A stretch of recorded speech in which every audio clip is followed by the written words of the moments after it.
हरि महाराज की जय। श्री कृष्ण कन्या लाल की जय। श्री डोंगरे जी महाराज की जय। श्री सुखदेव जी महाराज की जय। ओम श्री गम गणपते नमो नमः। वक्रतुंड महाकाय सूर्यकोटि समप्रभ निर्विघ्नं कुरु मे देव सर्वकार्येषु सर्वदा। ओम श्री गजानन महाराज की जय। सौनु करो कल्याण हे दयाळु प्रभु, सौनु करो कल्याण। नर नारी पशु पक्षीनी સાથે જીવ જંતુનું તમામ સૌનું કરો કલ્યાણ હે દયાળુ પ્રભુ। મોબાઈલ બહુ દેખાય છે। સૌનું કરો કલ્યાણ। આજે 16મી મે છે, 16/5/2025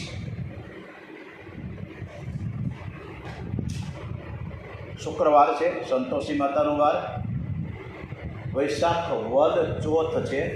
આજની કથા આપણે શ્રી કૃષ્ણ પરમાત્માને સરસ રીતે સંભળાવીએ એવા ભાવ સાથે ઓમ નમો ભગવતે વાસુદેવાય। શ્રી કૃષ્ણ પરમાત્મા સરસ રીતે આપણી કથા સાંભળે છે એવા ભાવ સાથે આપણે કપિલ ગીતાનો આરંભ કર્યો।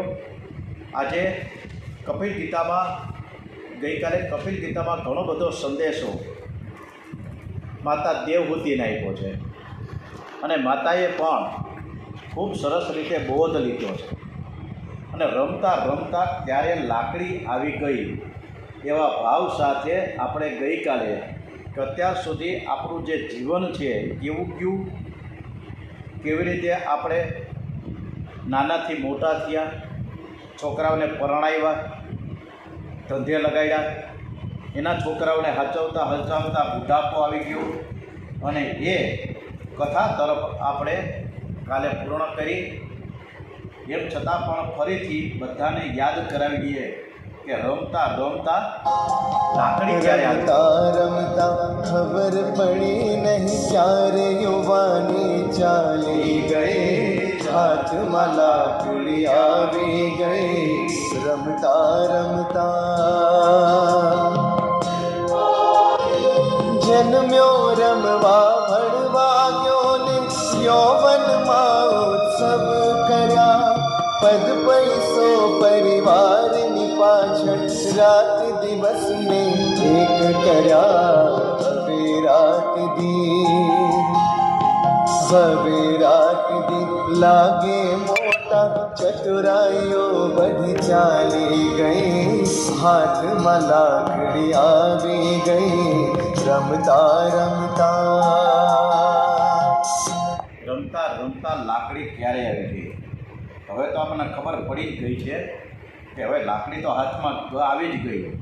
તો આપણે સૌ પ્રથમ દરરોજે દરરોજ પ્રભુ પરમાત્મા કૃષ્ણ ભગવાન રામચંદ્રજી એમ કહે છે કે તમે મારું નામ સ્મરણ કરો, રોજ ધૂન ભજન કીર્તન કરો તો ભગવાનને આનંદ આવે।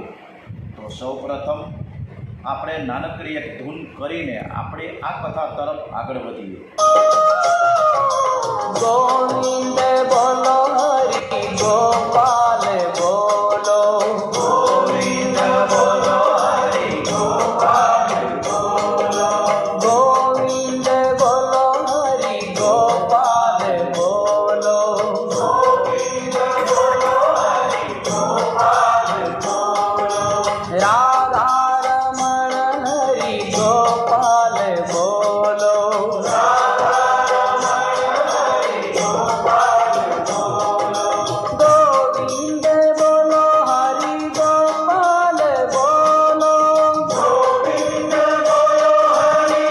ગોપાલ બોલો, ગોવિંદ બોલો હરિ ગોપાલ બોલો, ગોવિંદ બોલો હરિ ગોપાલ બોલો, રાધા રમણ હરિ ગોપાલ બોલો,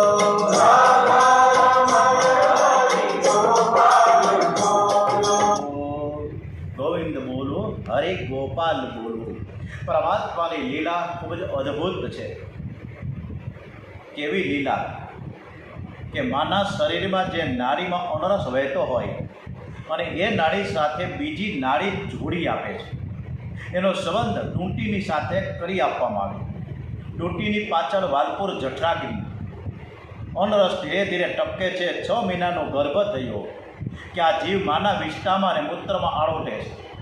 ગર્ભવાસ અને એ નરકવાસ છે, અતિ દુર્ગંધમાં એ રહે છે, તરફડે છે. માતા ગર્ભાવસ્થા દરમિયાન તીખા, તમતમતા, ખારા, ખાટા, ઉના, ઠંડા આદિ પદાર્થો ખાય છે. આ બધા જ સગડા અંદર પેટમાં જાય એટલે એ ગર્ભમાં રહેલા બાળકને વેદના બહુ થાય. 7મા મહિને જીવાત્માને પૂર્વ જન્મનું ભાન થાય છે. એ ગર્ભમાં પરમાત્માને મનાવે છે અને ભગવાનની સ્તુતિ કરે છે કે હવે મારાથી હે પ્રભુ આ સહન થતું નથી. જગ્યા ખૂબ જ સાંકડી છે, બહુ જ દુર્ગંધ આવે છે, મને બહાર કાઢો. આ જીવ ગર્ભમાં અનેક પ્રકારની પ્રતિજ્ઞાઓ કરે છે. હવે હું પાપ નહીં કરું, હવે હું તમારી ભક્તિ કરીશ. 280 દિવસ માના પેટમાં રહેવું પડે. પ્રસવ વખતે તે ઘણી પીડા સહન કરે છે અને વાયુ દ્વારા આ જીવ બહાર ધકેલાય છે. અને જ્યારે બહાર આવે છે ને ત્યારે બહુ જ તરફડે છે. માને જે દુઃખ થાય એના કરતાં 1000 ગણું દુઃખ તે જીવાત્માને થાય છે. અતિ દુઃખમાં તે ગર્ભનું જ્ઞાન ભૂલી જાય છે. જન્મ રાજાને ઘેર થાય કે કંસના ઘેર થાય કે રંકના ઘેર થાય, જન્મ છે ને દુઃખનું કારણ જ છે. જન્મ દુઃખમ, જરા દુઃખમ, જાયા દુઃખમ, પુનઃ પુનઃ અંત કાળે મહાદુઃખમ. આ જીવ છે ને દુઃખ ભોગવવા માટે જન્મ લે છે. આ જીવ પરમાત્માના સાથે પ્રેમ ન કરે ત્યાં સુધી દુઃખનો અંત આવતો નથી. પ્રેમ તો દરેક જીવ માત્ર કરે છે, પણ તે પરમાત્માની સાથે પ્રેમ કરતો નથી. બાળપણમાં તે માની સાથે થોડો મોટો થાય એટલે પુસ્તકો સાથે, 2-4 ડિગ્રીઓ મળી જાય એટલે પૈસા સાથે પ્રેમ કરે છે. લગ્ન થાય એટલે પત્ની સાથે, અને બાળકો થાય એટલે બાળકોની સાથે પ્રેમ કરે, પણ પરમાત્માની સાથે પ્રેમ કરતો નથી. એટલે પરમાત્માને દુઃખ બહુ થાય. જીવાત્માને જન્મ મરણ સુધી મોટા ભાગે દુઃખ અને દુઃખ અને દુઃખ જ રહે છે. એકવાર આ જીવ છે એ પ્રભુની ગોદમાં ગયો. પ્રભુને ખૂબ જ દયા આવી છે. કૃપા કરીને એણે આપણને પશુ અને પક્ષીમાંથી માનવ બનાવ્યો છે. એને એવી શાંતિ આપી છે, એવી બુદ્ધિ આપી કે માનવ શક્તિ, આ માનવ છે ને બુદ્ધિનો ઉપયોગ કરશે, શક્તિનો ઉપયોગ સદુપયોગ કરશે, સતત ભક્તિ કરશે અને પછી એ કામ ઉપર વિજય મેળવશે તો તે કાળ ઉપર પણ વિજય મેળવી શકે છે. કામ અને કાળ બધાની પાછળ પડ્યા છે. જીવને શાંતિ નથી. પરમાત્માએ કામ અને કાળ ઉપર વિજય મેળવવા માટે, મરણ સુધારવા માટે આ જીવને માનવ બનાવ્યો છે. પણ તે માનવ બન્યા પછી કુસંગ અને કુકેળવણીથી એવો તો બગડે છે કે ભગવાનને માનતો જ નથી. ભગવાન છે જ ક્યાં? હું એને માનતો જ નથી. હું તો મારા પરિશ્રમથી, મારી મહેનતથી, મારી બુદ્ધિ ચાતુર્યથી આ બધું ભેગું કરું છું. એમાં ભગવાનનો કોઈ હાથ છે જ નહીં, એનો કોઈ સપોર્ટ જ નથી. હું ભગવાનને કેવી રીતે માનું? જે પરમાત્માને માનતો નથી તે જન્મ મરણના ત્રાસમાંથી છૂટતો નથી. એ વારંવાર જન્મ લે છે અને સંસારમાં રખડવું પડે છે. એ ઘટમાળે કાયમ ને કાયમ ચાલુ રહે છે. આટલો નાસ્તિક માણસ હોવા છતાં પણ ભગવાન એને પ્રેમ કરે છે અને વારંવાર સમજાવે છે કે તું કાંઈક વિશ્વાસ તો કર કે હું આ દુનિયામાં છું. મારા વગર પાંદડું પણ નથી હલતું. અહીંયા અન્ન જળ કોણ પેદા કરે છે? તમે જે શ્વાસ લ્યો છો એ વાયુ બંધ થઈ જાય તો શું થાય? તો હજી તું મને નથી માનતો, પણ હું તો તને માનું જ છું. એટલે ભગવાન માનવને અનેક પ્રકારે સમજાવે છે કે એ માનવ તું વિશ્વાસ કરી લે. હે માનવ વિશ્વાસ કરી લે, સમય બની સમજાવો. હે માનવ વિશ્વાસ કરી લે, સમય બની સમજાવું છો. આ દુનિયામાં ઈચ્છાથી અવતાર ધરીને હું આવું છું. ઈચ્છાથી અવતાર ધરી હું આવું છું. હે માનવ વિશ્વાસ કરે વિશ્વ ચરાચર ઉપવન મારું પાણી હું પીવડાવું છું. વિશ્વ ચરાચર ઉપવન મારું પાણી હું પીવડાવું છું. પણ સ્વાર્થ ઘેલાની દ્રષ્ટિમાં પણ સ્વાર્થ ઘેલાની દ્રષ્ટિમાં આમ છતાં ક્યાં આવું છું. હે માનવ વિશ્વાસ કરી લે ભિક્ષુક વેશ ધરું છું ત્યારે ઘર ઘર હાથ લંબાવું છું. ભિક્ષુક વેશ ધરું છું ત્યારે ઘર ઘર હાથ લંબાવું છું.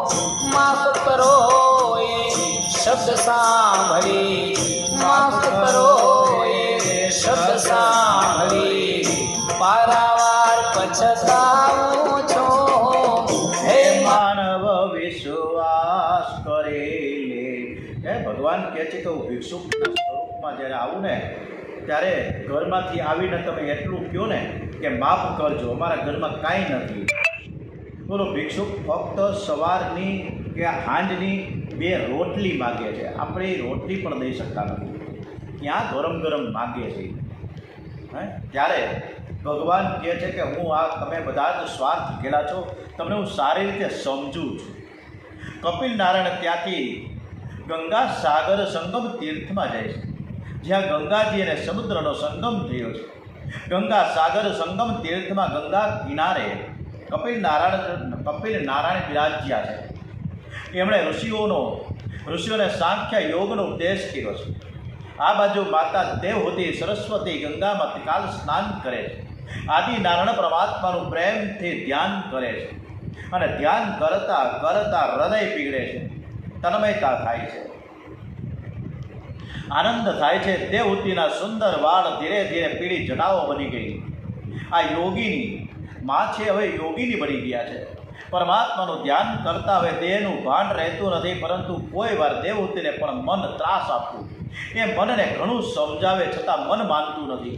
અને એવા સમયે દેવહૂતિ માતા પરમાત્માના શરણે જાય છે કે હું મારા મનને સાચવી શકતી નથી, મારું મન પાપ કરે છે, નાથ તમે કૃપા કરો.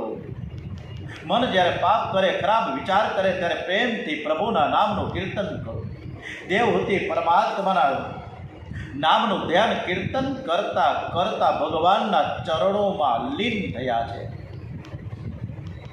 અને દેવહૂતિને જ્યાં સિદ્ધિ મળી એ ગામને સિદ્ધપુર નામ આપવામાં આવ્યું છે. કપિલ મહામુનિએ માતા દેવહૂતિનો ઉદ્ધાર કર્યો, તેથી મહાપુરુષો એને માતૃગયા પણ કહેવામાં આવે છે. આ માતૃગયામાં માતૃ શ્રાદ્ધ થાય છે.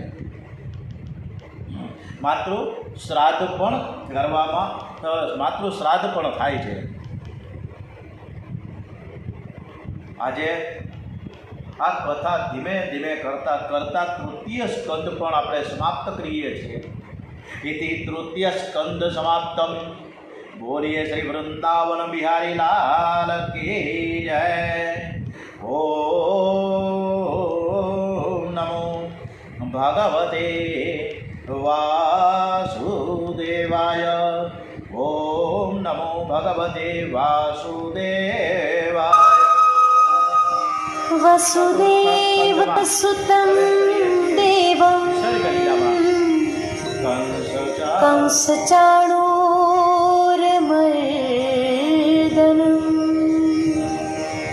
દેવકી પરમાનંદં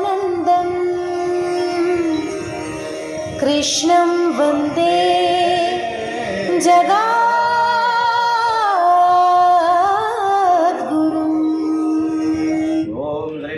મહારાજ કી જય. દ્વારિકાધીશ કી જય. સ્કંદ ચોથા આપણે પ્રવેશ કરીએ વિસર્ગ લીલામાં. કપિલજી એટલે જીતેન્દ્રિય, એ જ જ્ઞાનને પચાવી શકે છે. આપણે કપિલ ગીતાનું ખૂબ સરસ રીતે આ કપિલજીએ માતા દેવહૂતિને જે સંદેશ આપ્યા એમાં મોટા ભાગના આપણને લાગુ પડે છે. હવે આ ચોથા સ્કંદમાં 4 પુરુષાર્થ બતાવવામાં આવ્યા છે. ચોથા સ્કંદમાં વિસર્ગ લીધા છે. આ પુરુષાર્થ પૈકી 4 જે પુરુષાર્થ છે એમાં ધર્મ, અર્થ, કામ અને મોક્ષ, આ 4 પુરુષાર્થ બતાવ્યા છે. 4 પુરુષાર્થમાં પ્રથમ છે ધર્મ અને ચોથો છે મોક્ષ છે. વચ્ચે અર્થ અને કામ છે. ધર્મ અને મોક્ષની વચ્ચે અર્થ અને કામને રાખવામાં આવ્યા છે. એ બતાવવામાં એમ આવે છે કે અર્થ અને કામ ધર્મ અને મોક્ષને અનુસરીને પ્રાપ્ત કરવાના છે. ધર્મ અને મોક્ષ આ બંને પુરુષાર્થ મુખ્ય છે. બાકીના 2 અર્થ અને કામ ગૌણ છે. ધર્મ વિરુદ્ધનો કોઈ પણ પુરુષાર્થ સફળ થતો નથી. આજે આપણે મહેનત તો ખૂબ કરીએ છીએ, પણ ધર્મને સાથે રાખીને મહેનત નથી થતી, એટલે એ અધર્મમાં પરિવર્તિત થાય. એટલે આપણો ધરીમાર્ગ પૈસો કમાયેલો જે પૈસો છે એ ક્યારે વેડફાઈ જાય, ક્યારે વયો જાય ખબર ના પડે. સૌથી પ્રથમ પુરુષાર્થ ધર્મ છે. ધર્મને અનુસરીને જ અર્થ અને કામની આપણે પ્રાપ્તિ કરવાની છે. માનવ જીવનમાં ધર્મ મુખ્ય છે, પૈસો મુખ્ય નથી. ધનથી સુખ મળે છે એ વાત તદ્દન ખોટી છે. સુખ મળે છે સંયમથી, સદાચારથી, સારા સંસ્કારો, પ્રભુની ભક્તિથી, ત્યાગથી. ધર્મ આ લોક અને પરલોકમાં સુખ આપે છે.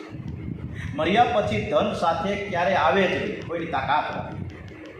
માઇકલ જેક્સન 50 લાખના પલંગમાં સૂતો હતો. અબજોપતિની ઉપરની વ્યાખ્યામાં થાય, છતાં પણ એ સ્વર્ગસ્થ થયા માઇકલ જેક્સન ત્યારે 1 ફૂટી કોડી પણ ન લઈ જઈ શક્યો. એટલે ધન સાથે ક્યારે આવે જ નહીં, ધર્મ સાથે આવે. માટે જ ધન કરતાં ધર્મ શ્રેષ્ઠ છે. જ્યારથી લોકો અર્થને એટલે કે કાવડિયાને મહત્ત્વ આપવા લાગ્યા છે ને ત્યારથી જીવન બન્યું છે. શંકર સ્વામી એક જગ્યાએ અર્થને અનર્થ કહ્યો છે. અર્થ એટલે પૈસા, અનર્થ કહ્યો. અર્થ અનર્થ ભાવય નિત્યમ.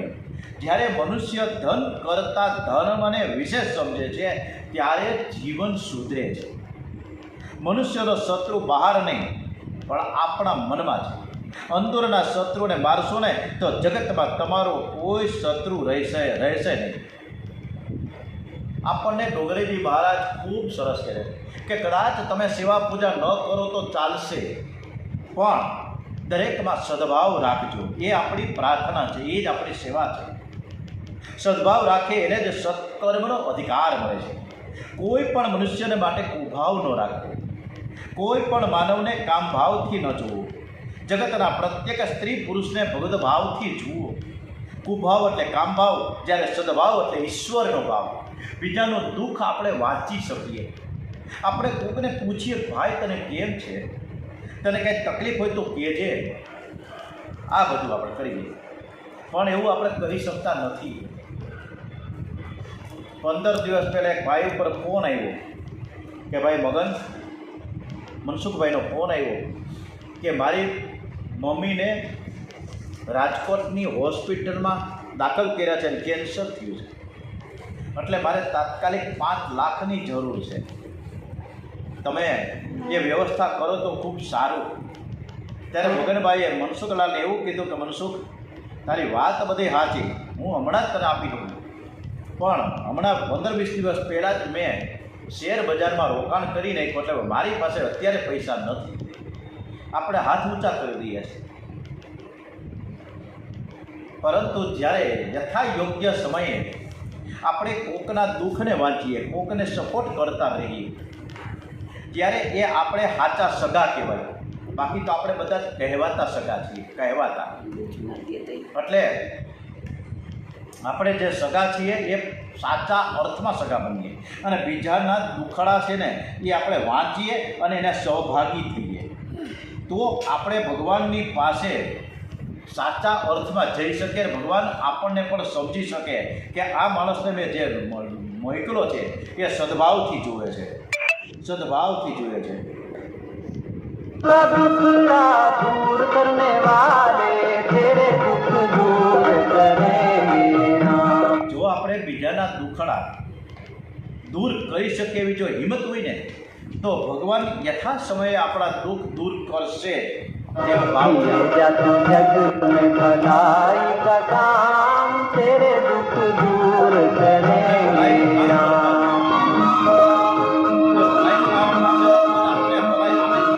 क्या तूने पाया क्या तूने खोया क्या तेरा लाभ है क्या हानि इसका हिसाब करेगा वो ईश्वर तू क्यों फिकर करे रे प्राणी तू बस अपना काम किए जा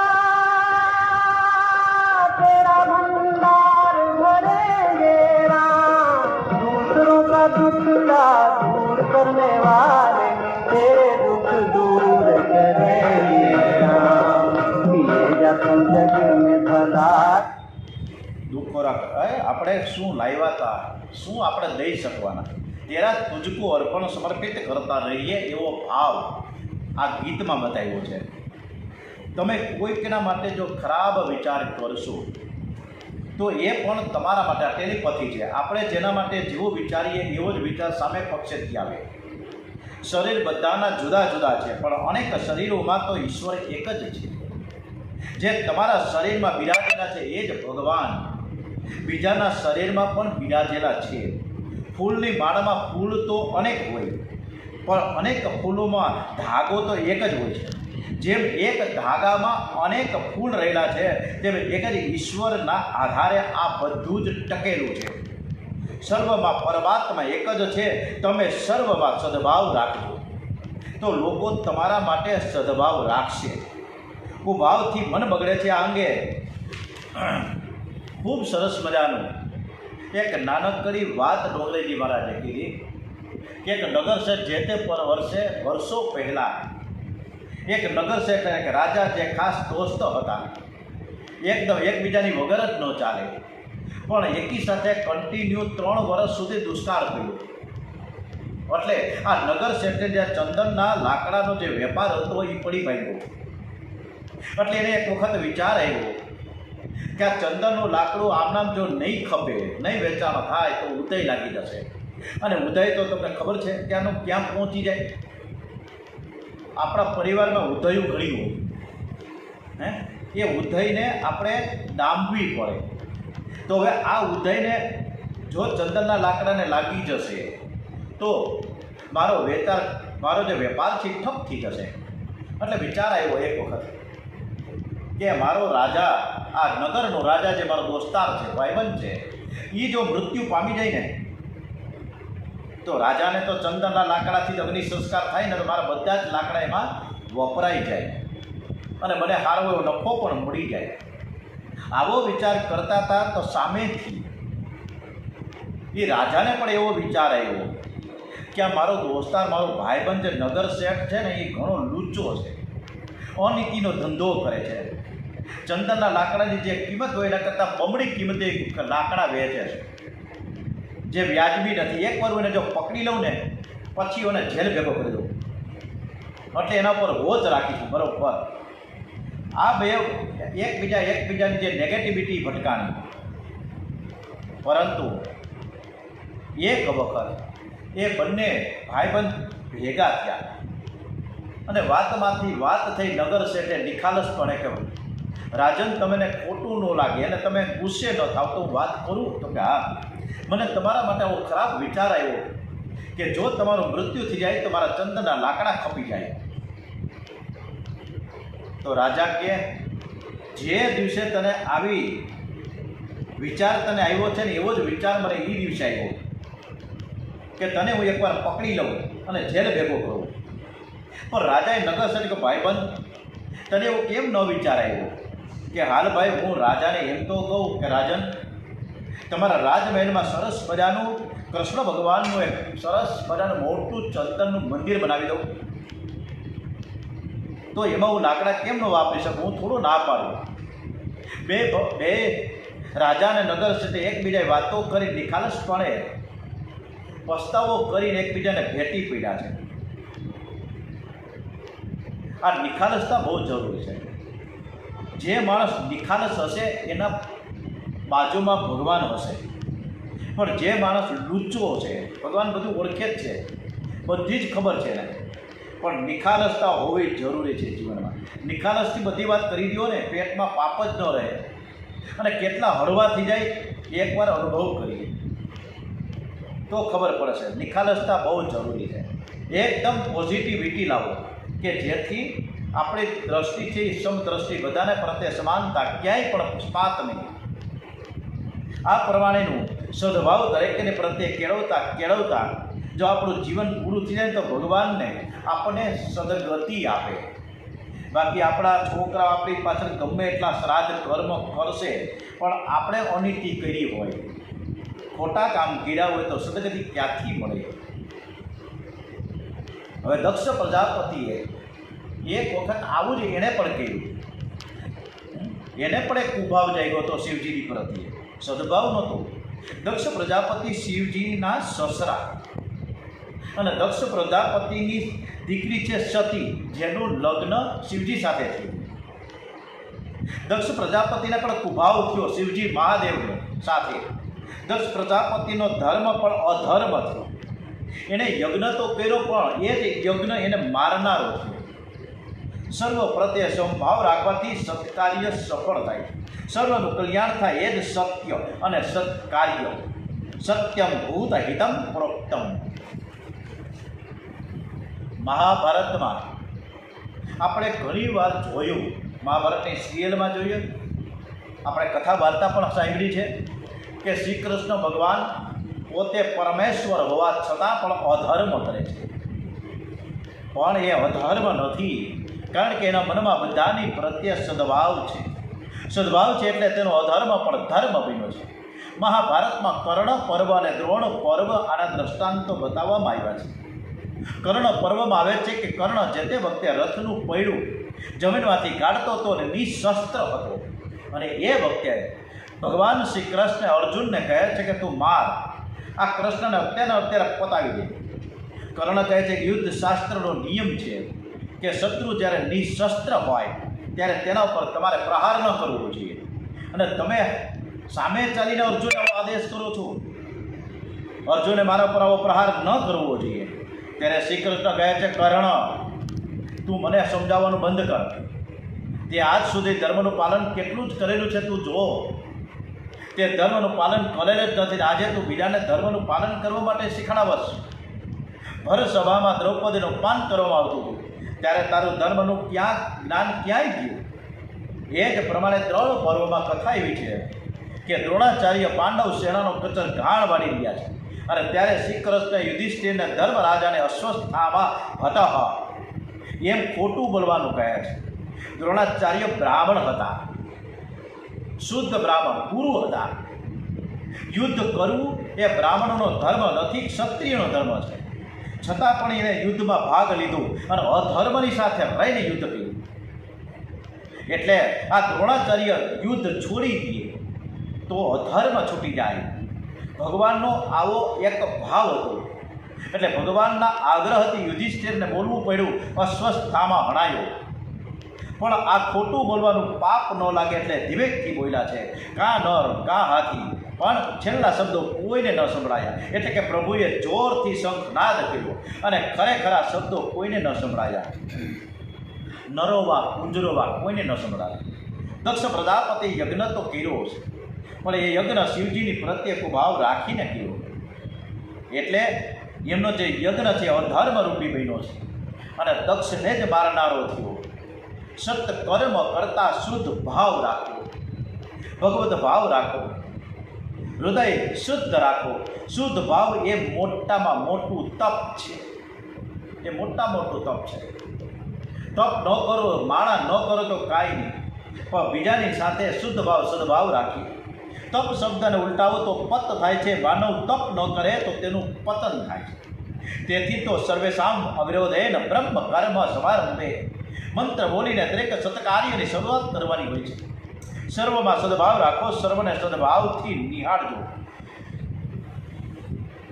મૈત્રીજી કહે છે કે મનુ મહારાજને તે આકૃતિ, દેવહૂતિ અને પ્રસૂતિ નામની 3 કન્યાઓ થઈ હતી. આકૃતિનું લગ્ન રુચિ પ્રજાપતિ સાથે થયું, દેવહૂતિનું લગ્ન કર્દમ ઋષિ સાથે, અને ત્યાં 9 દીકરીઓ થઈ, અને 9 દીકરીઓના લગ્ન 9 ઋષિઓની સાથે પરણાવેલી. પ્રસૂતિનું લગ્ન દક્ષ પ્રજાપતિ સાથે થયું. અત્રિ અનસૂયાથી દત્તાત્રેય, દુર્વાસા અને ચંદ્રમા નામના 3 પરમ યશસ્વી પુત્રો થયા છે. એ અનુક્રમે વિષ્ણુ, શિવજી, બ્રહ્માજીના અંશથી ઉત્પન્ન થયા છે.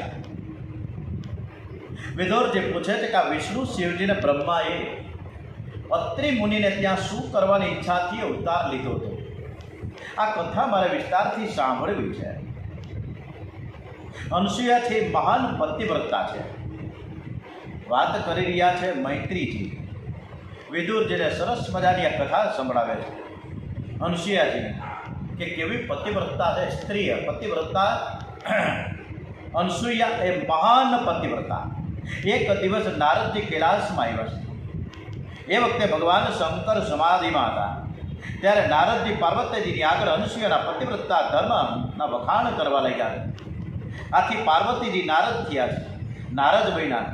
શિવજી સમાધિમાંથી જાગ્યા એટલે પાર્વતીજીએ કહ્યું, તમે કોઈ પણ હિસાબે અનસૂયાના પતિવ્રતાપણાનો ભંગ થાય એવું કરો. નારદજી ત્યાંથી વૈકુંઠ લોકમાં ગયા છે અને લક્ષ્મીજીને મળ્યા. તેમણે લક્ષ્મીજીની આગળ પણ અનસૂયાના પતિવ્રતા ધર્મના ખૂબ જ વખાણ કર્યા છે.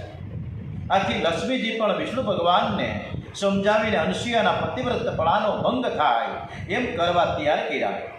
છેલ્લે નારદજી સાવિત્રી પાસે આવ્યા છે. એમને પણ તે અનસૂયાના વખાણ કરીને ઉશ્કેર્યા. સાવિત્રીજી બ્રહ્માજીને અનસૂયાના પતિવ્રતાપણાનો ભંગ કરવા માટે ઊભા કર્યા. શંકર, વિષ્ણુ અને બ્રહ્મા ત્રણેય દેવો ચિત્રકૂટમાં પહોંચ્યા છે. ત્રણેય સાથે મળીને સાધુ સ્વરૂપે ભિક્ષા માંગવા માટે અનસૂયાજી પાસે આશ્રમમાં પહોંચ્યા. ત્યાં જઈને ભિક્ષાની માંગણી કરી કે ભિક્ષાન દેવી. પણ અનસૂયા નગ્ન થઈને ભિક્ષા આપે તો જ અમે ભિક્ષા ગ્રહણ કરીશું, આવું કહેવામાં આવ્યું. અનસૂયા વિચાર કરે કે જો નગ્ન થઈને હું ભિક્ષા આપું તો મારા પતિવ્રતા ધર્મનો ભંગ થાય, અને ભિક્ષા જો ન આપું તો આંગળે આવેલા પતિથી પાછા જાય, મને મહાન પાપ લાગે. નગ્ન થઈ ભિક્ષા આપે એવી જો આ પ્રભુ માગણી તો કરે છે, એટલે કે વૈષ્ણવ પ્રભુને, એટલે આનો અર્થ કેવો પ્રભુએ સરસ કાઢ્યો છે કે નગ્ન થઈને ભિક્ષા આપો મને. એટલે કે વૈષ્ણવ છે ને એ પ્રભુને વાસના રહિત થઈને ભિક્ષા આપે, એવો સરસ અર્થ ડોંગરેજી મહારાજે મૂક્યો છે. અનસૂયાજીએ સરસ બધાનું ધ્યાન થયું અને જાણ્યું કે આ તો બ્રહ્મા, વિષ્ણુ અને મહેશ આવ્યા છે. એટલે ત્રણેય દેવતાઓ ઉપર પાણીની અંજલિ છાંટી દીધી. ત્રણેય દેવતાઓ બાળક બની ગયા. પતિવ્રતામાં એવી શક્તિ છે. અનસૂયાએ ત્રણેયને પારણામાં પધરાવ્યા છે. આ બાજુ લક્ષ્મીજી પાર્વતીજીને સાવિત્રીએ વિચાર કરવા લાગી કે તમારા પતિદેવ અહીંથી ગયા, ઘણો સમય તેઓ પાછા નથી આવ્યા. તેઓ પોતાના પતિઓને શોધવા નીકળી પડ્યા છે. ત્રણેય દેવીઓ ચિત્રકૂટમાં આવી ત્યાં અને નારદજી મળ્યા છે. નારદજી પાસેથી તેમને ખરી હકીકત જાણવા મળે છે. તેથી તેઓ અનસૂયાની પાસે આવ્યા. ત્રણેય જઈને અનસૂયાજીને કીધું અને ક્ષમા માંગી કે અમારાથી ભૂલ થઈ ગઈ. અમે તમારી પરીક્ષા કરવી હતી કે તમારો પતિવ્રતા ધર્મ કેવો છે. અનસૂયાજીએ પ્રતિજ્ઞા ત્રણેયને પાસે કરાવી કે હવે પછી તમે કોઈ દિવસ કોઈ પણ પતિવ્રતા સ્ત્રીની પરીક્ષા નહીં કરો અને કોઈને પજવશું નહીં એવી પ્રતિજ્ઞા કરો, વચન આપો. હવે એવામાં અત્રિ ઋષિ પધાર્યા છે. એને તો આ બધી વસ્તુને કંઈ ખબર જ નહોતી. એટલે અનસૂયાજીને પૂછે છે કે આ 3 બાળકો કોણ છે અને આ 3 દેવીઓ કોણ છે. અનસૂયા કહે છે આ ત્રણેય મારા છોકરાઓ છે, અને આ ત્રણેય છોકરાઓની જે વહુઓ છે ને એ પણ મારી જ છે. ત્યાર પછી તો જળ છાંટ્યું. ત્રણેય દેવો પોતાના અસલી સ્વરૂપમાં આવ્યા. આ ત્રણેય દેવોનું તેમજ જે તેજ ભેગું થયું ને, બ્રહ્મા, વિષ્ણુ અને મહેશનું જે તેજ ભેગું થયું, એટલે ગુરુ દત્તાત્રેય પ્રગટ થયા છે. બોલીએ શ્રી દત્તાત્રેય ભગવાન કે જય. ગુરુ દત્તાત્રેય માર્ગદર્શન આપનાર છે. તેથી જ તેનો જન્મ માર્ગશીર્ષ માસમાં થયો છે. માર્ગદર્શન ગુરુ કૃપા વગર મળતું નથી. મનુ મહારાજની ત્રીજી દીકરી પ્રસૂતિ દક્ષ પ્રજાપતિને પરણાવી છે. તેમને 16 કન્યાઓ થઈ છે. તેમાંથી 13 ધર્મને એક અગ્નિને અને એક પિતૃગણને અને 16મી દીકરી છે સતી, એ શિવજીને પરણાવેલી છે. ધર્મની 13 પત્નીઓ છે: શ્રદ્ધા, દયા, મૈત્રી, શાંતિ, તુષ્ટિ, પુષ્ટિ, ક્રિયા, ઉન્નતિ, બુદ્ધિ, મેઘા, લજ્જા, તિતિક્ષા અને મૂર્તિ. આ 13 ગુણોને જીવનમાં જો ઉતારવામાં આવે તો તેનો ધર્મ સફળ થાય છે. આ 13 ગુણો સાથે લગ્ન કરશો તો જરૂર પ્રભુ મળશે. ધર્મની પહેલી પત્ની શ્રદ્ધા છે, ઈશ્વરમાં શ્રદ્ધા. ધર્મની પ્રત્યેક ક્રિયા શ્રદ્ધાથી કરજો.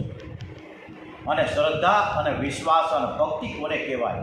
નામદેવનું આપણે બહુ સરસ મજાનું ખબર છે કે નામદેવના પિતાશ્રી 4-5 દિવસ માટે બહારગામ ગયા. બધું જ સમજાવ્યું કે તારે ઠાકોરજીની સેવા આ પ્રકારની છે. સેવા પૂજા થઈ જાય પછી દૂધ ધરવાનું અને ભોગ ધરવાનું. અને એ આપણે સરસ મજાની જો આપણી શ્રદ્ધા હશે, ભક્તિ હશે તો આપણો એ ભોગ અને આપણું દૂધ છે, ધરેલું દૂધ છે ને સ્વીકારશે. અને ત્યારે નામદેવના હાથે એની શ્રદ્ધાથી, એના વિશ્વાસ સાથે, એની એટલી બધી ભક્તિ દ્રઢ હતી તો એના થકી ભગવાન સાક્ષાત આવ્યા અને હાથમાં કટોરો લઈને દૂધ પીવા લાગ્યા. ત્યારે નામદેવ તમે એકલા પી જશો, મને પણ તો પીવડાવો. ત્યારે પ્રભુએ એના ખોળામાં લઈને નામદેવને પોતે જાતે દૂધ પીવડાવ્યું. આ શ્રદ્ધા, આ ભક્તિ છે. દ્રઢ શ્રદ્ધા ભક્તિથી, દ્રઢ પ્રેમથી જળ પણ ચેતન બની જાય છે. કાનુડો પણ મૂર્તિમાંથી બહાર આવીને આપણી સાથે ખિલખિલાટ હશે. વિદુરજી પૂછે છે કે સર્વથી શ્રેષ્ઠ એવા શિવજીની સાથે દક્ષ પ્રજાપતિએ વેર કર્યું. મને તો આશ્ચર્ય થાય છે કે શિવજીની સાથે વેર કેમ થયું, એના સસરાએ કર્યું. આ કથા મને વિસ્તારપૂર્વક સંભળાવો અને સમજાવો તો ખરા કે શું બન્યું છે. મૈત્રીજી કહે છે કે પ્રાચીન કાળમાં પ્રયાગરાજમાં મોટું બધું બ્રહ્મસત્ર યોજાણું હતું. સભા મંડપમાં શિવજી અગ્રસ્થાને બિરાજ્યા હતા. એ વખતે દક્ષ પ્રજાપતિ ત્યાં આવ્યા છે. શિવજી તો પોતાના અધ્યક્ષના આસન ઉપર નારાયણનું શ્રી રામ જય રામ જય જય રામ ધ્યાન કરતા કરતા શાંતિથી બેઠા હતા. આંખ બંધ હતી એટલે સભામાં કોણ આવ્યું કોણ ગયું એને ભાન નથી. દક્ષ પ્રજાપતિ આવતા ત્યાં ઉપસ્થિત બધા દેવતાઓએ પોતાના આસન ઉપર તો ઊભા થઈને તેને ભાન આપ્યું. પણ શિવજી ધ્યાનમાં હતા તેથી ઊભા ન થયા, એને ખબર જ નહોતી. આ જોઈ દક્ષ પ્રજાપતિને શિવજી ઉપર ખૂબ જ ક્રોધ આવ્યો અને ભર સભામાં એની નિંદા કરવા લાગ્યો છે. દક્ષે બોલ્યા છે કે આ શિવ લોકપાલોની કીર્તિનો નાશ કરનારો અને લજ્જા વિનાનો છે, ઉત્તમ ક્રિયાઓનો લોપ કરનાર, અપવિત્ર તથા મર્યાદાનું ઉલ્લંઘન કરનાર છે. આ શિવને મેં મારી દીકરી ફરજિયાત આપવી પડી, એ મારાથી મોટી ભૂલ થઈ ગઈ. એ આખા શરીરે ભસ્મ રાખીને ચોળીને ભૂતોના ટોળાઓથી વીંટળાઈને આટા મારી ગયો છે. માથાના કેસ છૂટા છે, નગ્ન થઈને આટા મારે છે. પ્રેતો અને ભૂતોના ટોળામાં ગાંડાની જેમ સ્મશાનમાં ફૈરાજ કરે. એ તમો ગુણી છે. છેલ્લે તો એવું બધું કીધું કે આ શિવ છે એ અભિમાની છે, માટે આજથી આને દેવતાના યજ્ઞમાં યજ્ઞ ભાગ હું નહીં આપું. આટલું કંઈ ક્રોધાવેશમાં આવી રહેલા દક્ષ પ્રજાપતિ સભામાંથી તરત જ નીકળી ગયા અને પોતાને સ્થાને જતા રહ્યા છે. શિવજીને તો પોતાનું અપમાન થયું પણ એને ખબર નથી. ભગવાન શંકર આશુતોષ છે અને શિવજીના દરબારમાં ઋષિઓ, દેવો, દાનવો, રાક્ષસો, ભૂત, પિશાચ પણ આવી શકે. શિવજીનો દરબાર બધાને જ માટે ખુલ્લો. રામજીના દરવાજે હનુમાનજી ગદા લઈને ઊભા હોય છે. પૂછે કે તમે રામજીની જેમ બંધુ પ્રેમ રાખ્યો છે, સંયમ રાખ્યો છે, પર સ્ત્રીને માતા સમાન ગણી છે, રામજીની મર્યાદાનું બરાબર પાલન કરો છો કે નહીં? રામજીના દરબારમાં જો આ બધું ન થાય તો તમને પ્રવેશ ન મળે. હનુમાનજી ગદા મારીને પાછા કાઢે. રામજી તો રાજા ધીરાજ છે, એમના દર્શન રાત્રે 12 વાગ્યા પછી ન થાય. જ્યારે શિવજીના દર્શન તો ગમે ત્યારે થઈ શકે. દેવોના દેવ મહાદેવ છે. કલીઓ કહે છે કે મારા દરબારમાં આવવું હોય તો ગોપી બનીને આવો. ભગવાન શિવજીની પૂજા સર્વ કરે છે. એ દેવોના પણ દેવ મહાદેવ છે, બ્રહ્મરૂપ છે. જગતમાં જેટલા મહાપુરુષો થયા છે તેમાંના મોટા ભાગના તેમની પૂજા કરીને મહાન થયા છે. શિવજીની કૃપા વગર ભક્તિ ન મળે. જ્ઞાન મળે નહીં. શિવજીની કૃપાથી આ જીવ છે ને કામ ઉપર વિજય મેળવી શકે છે. શિવજીની પૂજા અતિ સરળ છે. રાજભોગ તો તે આરોગતા જ નથી. કોઈ દિવસ શૃંગાર કરતા નથી. લોટો ભરીને જળ લઈ જાઓ, બીલીના પાન અર્પણ કરો, રાજીના રેડ થઈ જાય. હોળીઓ ભગત છે. શિવજી અતિ સરળ અને અતિ ઉદાર છે. જે માંગો તે આપે. શ્રી કૃષ્ણ પણ અતિ ઉદાર છે, પણ માંગો તે એકદમ ન આપે, વિચાર કરીને જ આપશે. માંગના સ્વાર્થ વશ થઈ તમે ગમે તે માંગી બેસે છે. એટલે શિવજી મહારાજ તો ખૂબ જ અદ્ભુત છે. અને આ શિવજી મહારાજ દેવાધિદેવ મહાદેવ અને એના માટે આપણે સરસ મજાની એક નાનકડી ધૂન ભજન કીર્તન કરી જ લઈએ. શિવ શિવ મહાદેવ શંભો મહાદેવ શંભો શિવ મહાદેવ શંભો મહાદેવ શંભો જય જય શિવ શંભો જય જય શિવ શંભો જય જય શિવ શંભો જય જય શિવ શંભો જય જય શિવ શંભો જય જય શિવ શંભો જય જય શિવ શંભો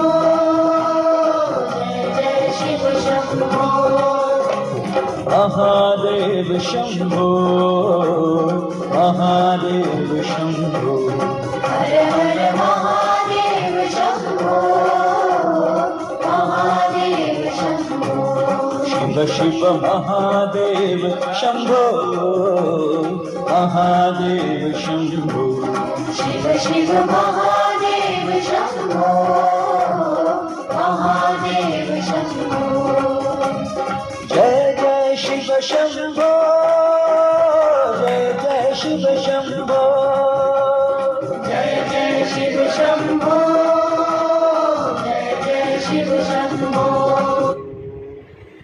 એક વખત શિવજી મહારાજે કૈલાસ ઉપર સરસ મજાની તપશ્ચર્યા રામ નામનું સ્મરણ કરતા હતા.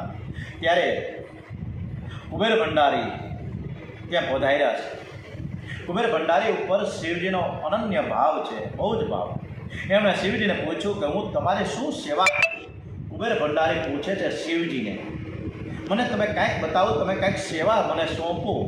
શિવજી કહે, વૈષ્ણવ બીજાની સેવા માંગે નહીં, લે પણ નહીં. વૈષ્ણવ તો સેવા આપે, મારે કંઈ કામ નથી. તમે પણ મારી જેમ નારાયણ નારાયણ કરો, રામ રામ કરો. ત્યાં પાર્વતીજીએ કહ્યું, તું મારા માટે એક સુવર્ણનો મહેલ બાંધી આપ.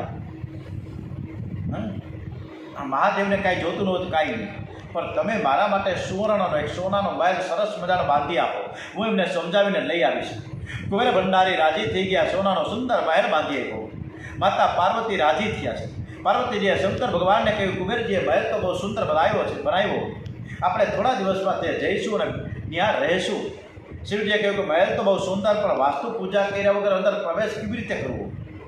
એટલે પહેલાં આપણે વાસ્તુ પૂજા કરીએ અને પછી પ્રવેશ કરીએ. હવે શિવજીએ તો મહાન વિદ્વાન પંડિત રાવણને બોલાવ્યો છે. રાવણે ખૂબ જ હોંશથી વિધિપૂર્વક આ મહેલનું વાસ્તુ પૂજન કર્યું. વાસ્તુ પૂજન થઈ ગયા પછી શિવજીએ કહ્યું રાવણને કે તમારી જે કોઈ યોગ્ય દક્ષિણા હોય તે તમે માંગી લ્યો. રાવણે કે મહારાજ, આ તમારા માટે જે મહેલ બનાવ્યો છે મહેલ જ મને દક્ષિણામાં આપી દો. શિવજીએ સોનાની લંકા રાવણને આપી દીધી. રાવણને કહ્યું કે આ તો બહુ જ ભોળા છે, જે માંગો એ આપી દઈએ.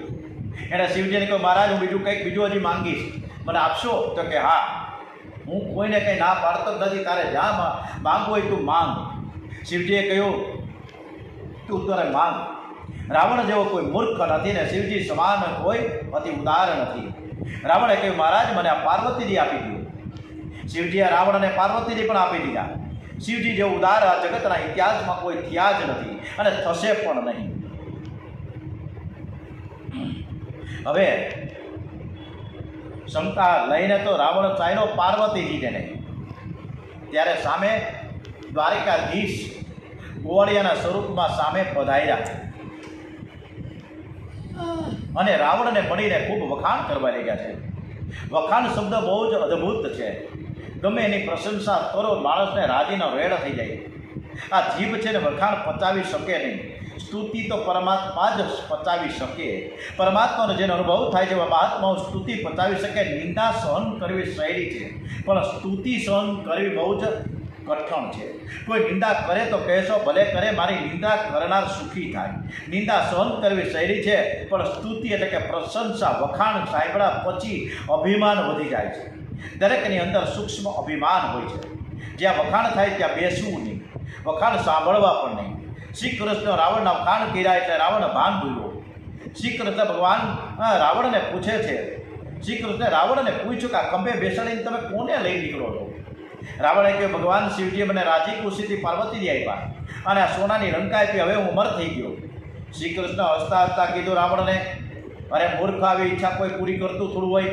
આ શિવજી કોઈ પાર્વતી, શિવજી છે કે પાર્વતી થોડા આપી દઈએ? એ તો એના ધર્મપત્ની છે. તું પણ કેવો ઘોડો છે.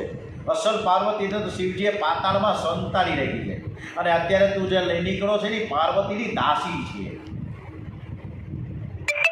પાર્વતીમાનું શ્રી અંગ એવું દિવ્ય છે કે એમાંથી કમળની સુગંધ પ્રસરે. તને આવી સુગંધ આવી? આ સાંભળી રાવણ તો દીધામાં ફૂંકાઈ ગયો. વળી માતાજીને પણ રાવણ સાથે જવું ન હતું, તેથી માતાએ પોતાના શરીરમાંથી દુર્ગંધ પ્રસરાવી દીધી. રાવણ એને નીચે ઉતાર્યા, રસ્તામાં છોડીને ચાલતો થઈ ગયો. શ્રી કૃષ્ણે એ જ સ્થળે પાર્વતીજીની સ્થાપના કરી. તે માતાજી દૈપાયની દેવી નામે પ્રસિદ્ધ છે. આ સ્થળ દક્ષિણ ભારતમાં ગોકર્ણ મહાબલેશ્વરથી 3-4 માઇલ દૂર છે. છેક શિવ પુરાણમાં એક કથા આવે છે કે શિવ પાર્વતીનું લગ્ન થતું હતું. લગ્ન વખતે 3 પેઢીનું વર્ણન કરવામાં આવે. ગોર બાપા કહે કે તમારા પિતાનું નામ કયો? એટલે શિવજી વિચાર કરે, મારા પિતા કોણ મને ખબર નથી. ત્યારે કારણ કે મહારુદ્રનો જન્મ નથી, ત્યારે નારદજી બાજુમાં જ બેઠા હતા. ધીમેકથી કાનમાં કીધું શિવજીને કે બોલી નાખો ને તમે કે મારા પિતા બ્રહ્મા છે. અને શિવજી કે હાલો ગોર બાપાને કીધું મારા પિતા બ્રહ્મા. વળી પૂછવામાં આવ્યું કે તમારા દાદા કોણ? અને શિવજી કહે કે મારા દાદા કોણ મને ખબર નથી, મનમાં કહે. ત્યાં નારદજી કે કહી દો વિષ્ણુ છે તમારા દાદા. એટલે ગોર બાપાને કીધું કે વિષ્ણુ મારા દાદા છે. વળી પાછો પ્રશ્ન, વડદાદા કોણ? વળી વિચાર કરવા માંડ્યા શિવજી કે મારા નામ કોણ એલું. નારદજીને ખબર ન પડી કે હવે વડદાદા કોણ આમાં. અને શિવજીએ તો ફટાક દઈને કહી દીધું કે હું જ સર્વનો વડદાદા છું, દાદાનો દાદો પણ હું જ છું. સુતજી વર્ણન કરે છે કે શિવજીના મસ્તકમાં જ્ઞાનરૂપી ગંગા છે, એટલે તે દક્ષ પ્રજાપતિના યજ્ઞમાં પોતાની નિંદા સાંભળવા છતાં પણ સહન કરી શક્યા છે. શ્રી કૃષ્ણના ચરણમાં જ્ઞાન ગંગા છે, એટલે તે શિશુપાલની નિંદા સહન કરી ગયા. નિંદા સહન કરવી ખૂબ જ મુશ્કેલ છે. નિંદા સહન કરશો ને તો જ આગળ વધશો. આપણામાંથી કોકને એવા સમાચાર મળે કે ભાઈ ઓલી તમારી ભાભીએ તો તમારા માટે આવું બોલતી હતી, એટલે તા તો દેરાડી ઉપડી હાલે અને જેઠાડીને પ્રથમ બથા શરૂ થાય. આવું આપણા ઘર પરિવારમાં થાય છે. કલહ વધારે વૈષ્ણવ નહીં. શિવજી એક શબ્દ સભામાં બોલ્યા નહીં. આટલી બધી નિંદા કરી છે દક્ષે, છતાં પણ શિવજી કંઈ ના બોલ્યા. સભામાં નંદિકેશ્વર હાજર હતા, એમનાથી આ સહન નથી. એમણે દક્ષને 3 શ્રાપ આપ્યા છે કે જે મુખથી તે શિવજીની નિંદા કરી છે ને એ તારું મુખ તૂટી જશે. બીજું કે તારું મુખ તો તૂટી જશે, પણ તારા ધડ ઉપર છે તો તારા બકરાનું માથું લગાડી દેવામાં આવશે. અને ત્રીજું, તને કોઈ દિવસ બ્રહ્મ વિદ્યા પ્રાપ્ત નહીં થાય. શિવ નિંદા કરનારને મુક્તિ મળતી નથી. શિવજીને લાગ્યું કે હું બોલું નહીં તો નંદિકેશ્વર બીજા દેવોને પણ શ્રાપ આપશે. આથી શિવજીને શાંત રહેવા જણાવ્યું. અને શિવજી તરત કૈલાસ પાછા ફર્યા. શિવજીએ મનમાં કંઈક રાખેલું નહીં, ઉપરાંત સતીને પણ આ બાબતની કોઈ પણ જાણ કરી જ ન હતી. આવું કાંઈ પણ બને ને ત્યારે આપણે શિવજી પાસે એક સારામાં સારો આ બોધ તો લઈએ.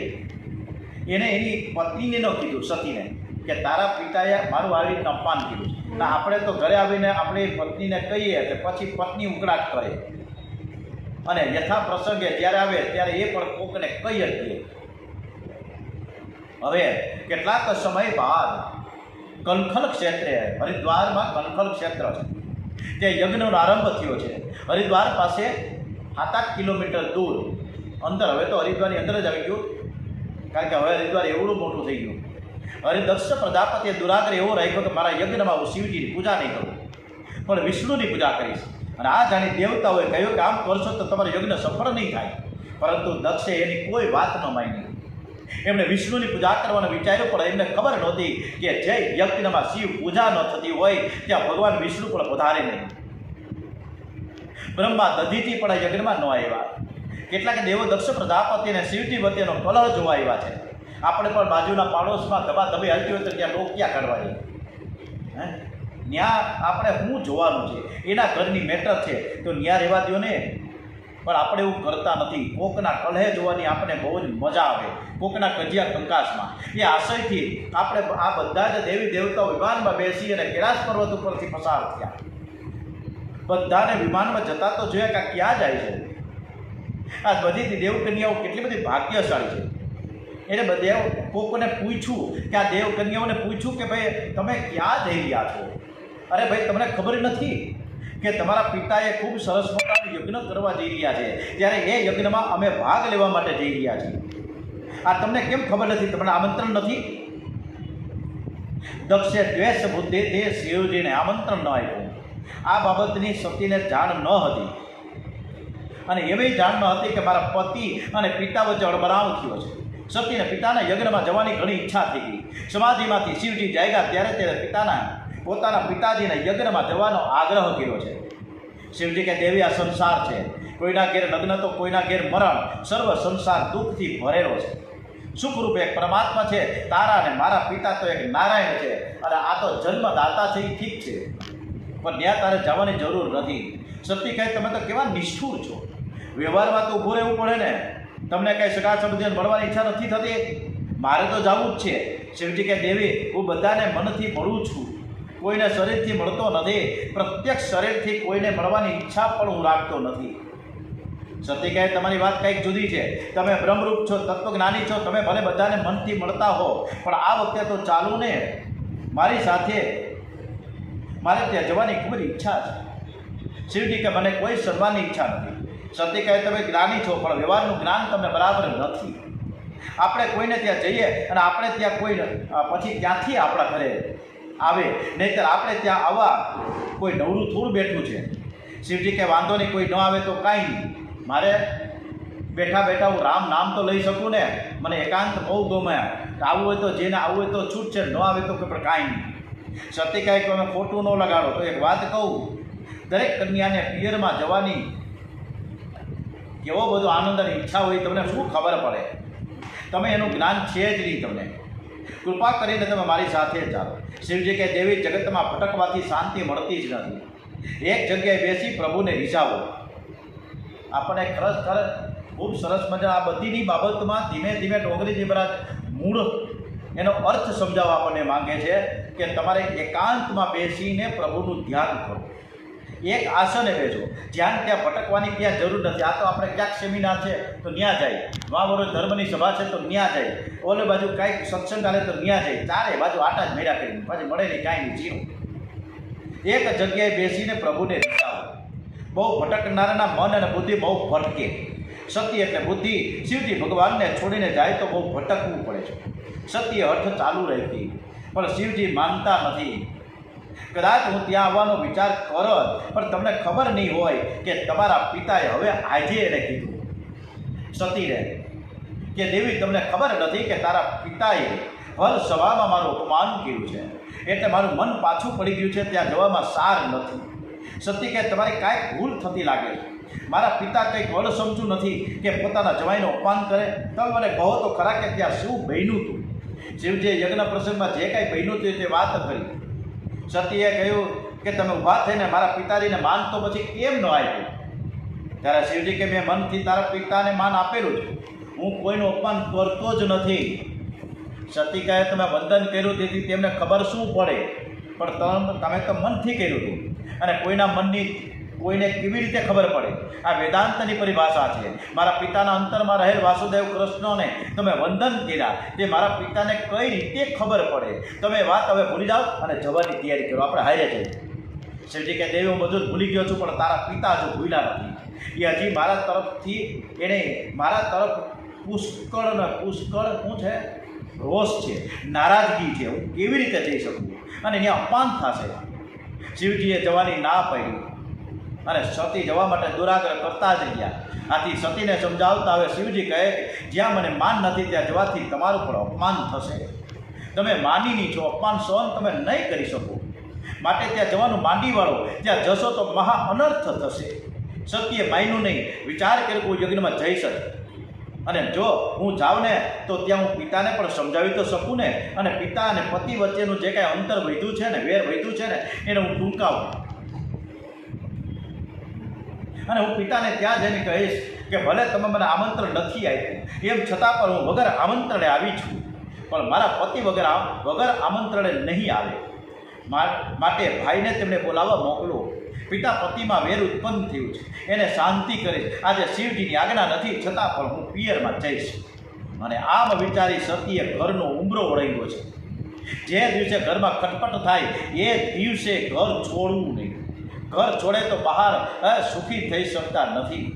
શિવજી મનમાં વિચાર કરવા લાગ્યા કે મારી ના મરજી છતાં પણ સતી પિયર જાય છે, પિતાને ત્યાં જાય છે, પરિણામ સારું નહીં આવે.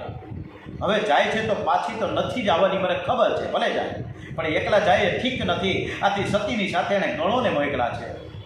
હવે સતી દક્ષ પ્રજાપતિને ત્યાં પધાર્યા છે.